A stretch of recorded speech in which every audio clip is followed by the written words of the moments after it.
What's good with the fight fans, man? It's Kijana back with some fight predictions. It's been a while since I've made any picks or anything, or dropped any videos on YouTube on my picks. I've still been placing bets and cashing a few of them in. I've been losing on a few. Kind of hit or miss, but we'll find out on this one. I feel like this was the perfect time to come back. Poirier versus McGregor, UFC 264. There's some bangers on this card, man. You know what? The one thing I was surprised about this is how Niko Price and what's his name didn't make it to the fucking main card. Who's he fighting? Michel Pereira. I thought for sure Niko Price would be on the main card, at least like the 5th fight or whatever. But I guess his highlights aren't good enough. It doesn't make any sense. I don't know how you put some of these other fights above him. Tai Tuivasa's are all right. I don't think he should be on the main card. If anything, he should be at the bottom of the main card. But anyways, I'm done rambling on. I'm going to start off with the main card predictions. Sean O'Malley versus Chris Moutinho. Moutinho's coming in on short notice. O'Malley looked pretty decent in his last fight. Yeah, I mean, I'm going to rock with O'Malley only for the simple fact that Moutinho's coming in on such short notice. I think it's like 2 weeks notice or maybe 3. I can't remember. But I know that he was supposed to fight, O'Malley was supposed to fight Louis Smolka, the Last Samurai. And I was going to pick O'Malley for that one. So I'm going to keep with that same pick. Even though lately I haven't really been a fan of O'Malley. I liked him in the beginning, but I don't know. I feel like the money and the fame kind of got to him a little bit. He doesn't seem like, I don't know. He doesn't seem like the same person, and he didn't take the L. He didn't take the L. He still thinks he's 13-0. He for sure lost that fight versus Marlon Vera, and he for sure was KO'd for a second and then woke back up with a second elbow. So I guess he's just in denial, man. But it's whatever. I'm rocking with Sean O'Malley on that one. It's still not worth placing a bet if you're gonna do a single bet. He's like a negative 800 or some shit. Chris Moutinho's a plus 500. So maybe parlay Chris Moutinho. Maybe with like 2 other fights and he might come up big or something. But I don't know enough about Chris Moutinho. I watched a little bit of his highlights. I think Sean O'Malley has better footwork and better all around stand up, and Moutinho only has 1 submission win, so I don't really see him going to the ground unless he's desperate, and those desperate shots always get people KO'd. So I don't see it happening. I see O'Malley in 1 or 2 rounds KO. Next fight, Irene Aldana versus Yana Kunitskaya. Both of these chicks are pretty good strikers. Kunitskaya actually, I mean, she has pretty good fucking stand-up, but I like Irene Aldana's hands. She's got real crisp boxing. I think I'm going to pick Irene Aldana on that one. Something's telling me to pick her. But Kunitskaya has a better record. She's 14-5. Aldana's 12-6. So I can't even remember who the last person Aldana fought, or Kunitskaya. But my gut is telling me to pick Aldana. She fought Holly Holm. Okay, I remember that one. Kaylin Vieira, Vanessa Melo, Raquel. She lost to Raquel Pennington by split decision. Okay, so she's been on a little tear. Without that split decision loss, she would have been on a 6-fight winning streak. So that's pretty good. A unanimous decision loss to Holly Holm is never bad. She's a great fighter. I know that she goes to decision a lot though. KO'd Kaylin Vieira, though. That was the one that I remember that was actually really impressive, because Vieira has really good hands and she's strong and she's a big chick. So yeah, Yana Kunitskaya, 7 KOs. That's a lot. She beat Kaylin Vieira in the last fight by unanimous decision. I remember that one. It's a lot. Yeah, I'm rocking with Irene Aldana. All I had to see was that Aspen Ladd lost. But I'm pretty sure, if I remember correctly, Kunitskaya was looking better, but I think they gave it to Aspen Ladd. Whatever happened to Aspen Ladd, dude? She just like, she fell off the fucking planet, dude. She was fighting for a minute, back to back, I felt like, and then she just vanished. Kind of like me with these YouTube videos. I ghosted everybody. Anyways, next fight, Tai Tuivasa, Bam Bam, hey, hell yeah, Uso, versus Greg Hardy, the Prince of War. Honestly, I don't know why this fight's on the main card. If anything, it should have been the 5th fight on the main card. I don't think this is main card worthy yet.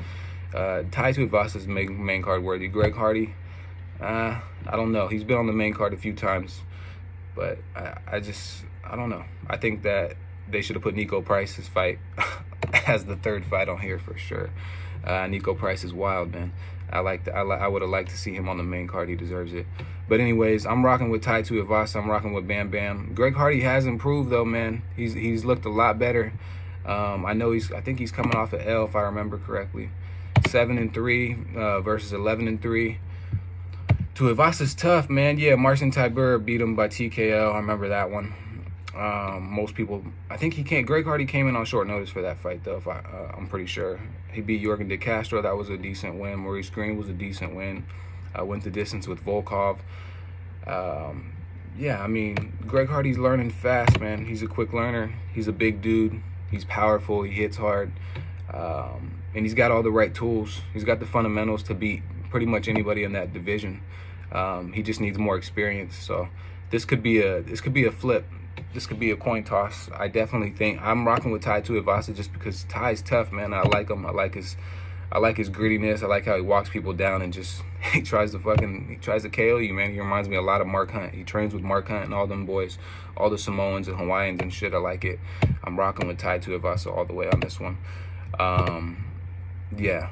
Greg Hardy's a plus 110 though. This is, like I said, this is, even the odds makers are making it real close. A negative 135 to a plus 110. That's pretty even. That's as even as it gets. I know Greg Hardy's gonna have a height and most likely a reach advantage. Let me see that real quick actually. 6'5" to 6'2" with a 5.5 inch reach advantage. Wow. I don't know, man. Don't take my word for that one. Don't take my word for that one. I picked Tai Tuivasa a lot in the past, and he's made me money, but he's also lost me money. So, yeah, I might stay clear of that one for my parlay, but I don't know. We'll find out. Next fight, Gilbert Burns versus Stephen Wonderboy Thompson. I mean, I hear a lot of people picking Gilbert Burns. He's been looking very impressive, but I just don't think he's going to be able to get into that range with Stephen Thompson. Wonderboy's karate stance, his wide stance is just, it's so hard to fucking get in there on him. Anthony Pettis was really the only person, I think that's the only person that's ever knocked out Wonderboy, and it was from the off the cage shit. It was just an unorthodox movement, and Thompson wasn't ready for it. Yeah, Pettis just closed the distance real quick by springing off that cage, and he wasn't ready for it, and it was pretty much the end of the round, so he probably wasn't even expecting anything like that. Wonderboy has a 4-inch reach advantage. This 16-4, 19-4. Gilbert Burns has so much power behind his hands, and his jiu-jitsu is insane. If he gets Wonderboy on the ground, he will submit him. He will submit him, but not too many people can get him on the ground because of that wide karate stance, and he knows how to fucking get people off him. Thompson's a really hard person to get down, and I think he has better cardio than Gilbert Burns as well. I'm rocking with Stephen Wonderboy Thompson. I like this guy too. I like both of these fighters, so it's hard for me to pick against either one of them. But yeah, I'm gonna rock with Thompson on this one. I think he'll win. Okay, main fucking event, dude. A banger. Man, I wish I would have got the prediction out for the last fight, Dustin versus Conor on the last one, but I didn't. I don't think I did. I can't remember. I'd have to look back at my videos. I'm pretty sure I didn't though. But anyways, man, I've been going back and forth on this one too. Dustin's a favorite in this, which is really surprising. Because usually Conor's always the favorite. Doesn't matter who he's fighting. Other than when he fought Khabib, I think he was a crazy underdog, which everybody kind of seen that happening because Conor's got fast twitch muscle, so he's usually going to gas within 2 to 3 rounds. And Dustin's he's got slow muscle twitch fibers, so he's going to be, it's weird because I feel like everybody has a little bit of both, but I feel like Conor uses fast twitch muscle more than Dustin uses fast twitch muscle, which is why Dustin he can go the distance with people. We've seen it with the Max Holloway fights. We've seen it with the Justin Gaethje fights when he knocks him out in the 4th, 5th round. Like, this guy is super gritty. He's got everything. He's got the full arsenal. He's got ground game, submissions in his back pocket. Like, Dustin Poirier is super well-rounded, but his chin always scares me. Ever since the Michael Johnson KO that I've seen, and then whenever I see the highlight of him getting KO'd by Conor, even though I know that was in featherweight, and Dustin looks way better, hydrated, and just healthier in the weight class he's in now, I still get, I don't know, it's kind of like, I just get worrisome when I watch a Dustin fight, just for that simple fact. But he eats bombs too, man. He ate a lot of Dustin Gaethje shots. and Max Holloway, even though Max Holloway is more of a volume striker, which is the same, which is weird because Dustin Poirier is a volume striker as well. But he's got power too, man. You can't sleep on Poirier. People have been sleeping on Poirier since he's been in the UFC. It's crazy to me. I've been watching this guy for a minute, and I've been watching Conor since he's been in the UFC too. I didn't know anything about him until he got into the UFC. And Conor, we already know it's his left hand. But if he doesn't know how to check these kicks this time, because his leg was fucked up in the last fight, bad too. If he doesn't know how to figure out how to check the kicks from Dustin Poirier, he's gonna be in trouble. And if I don't know, man, these two were tweeting back and forth, commenting their shit back and forth to each other. Conor was basically saying whoever shoots first is the bitch, and Dustin basically said that's his insecurities. It's called mixed martial arts for a reason, and I do think that's an insecurity. I think Conor knows that Dustin Poirier is better on the ground than him, by far too. So if Dustin decides to take him down, maybe in the second round, get him tired in the first, maybe the first round or whatever, just wear on him, and then maybe start shooting later on, or just try to take him out early, or I don't know, man. I don't know what the game plan would be. But the game plan he had last time was fucking phenomenal. Chop that leg down, stay on the outside. He did get hit with a few nice shots from Conor. And shit was in the back of my mind like, fuck, Dustin might get KO'd in this first round. But I picked Conor in that fight. I couldn't believe I picked him. I should have picked Dustin. But I picked Conor in that fight. I felt like it was going to be the same thing. I don't know, that Mystic Max shit, dude. He gets in people's heads. And he mind fucks them. He mind fucks people so bad that they beat themselves before they even get in the ring. And one of the best boxers to ever do that was Mike Tyson. Muhammad Ali used to do that shit to people too all the time. But I think Mike Tyson, he intimidated people so bad and got in their head without really even trying. Conor McGregor gets in people's head and gets people frustrated, and it gets them off their game plan. And when they get off their game plan, he pieces them up, and they can't really do much about it. I honestly don't think Conor's a great MMA fighter. I think he's a really, really good striker, karate fighter. I think when he incorporated the boxing, it threw him off just a little bit, but it also made him excel a little bit in certain other aspects. He's got better footwork sometimes, but he doesn't throw enough kicks. He needs to throw the T kicks that he used against Chad Mendes a lot. I mean, the dude is really, really fucking good. It's just his gas tank. If he doesn't get you out of there within 2 rounds. Sometimes he comes back. When he fought Nate Diaz, it seemed like he got his second wind, kind of towards the end of the 4th round. And the 5th round, he still had like that wind. He didn't seem as gassed in the second fight when he fought Diaz. But yeah, it's just a cardio issue, and Dustin Poirier has phenomenal cardio. So I'm gonna rock with Poirier on this one. But it's definitely worth putting some money on Conor, man. Plus 100, dude.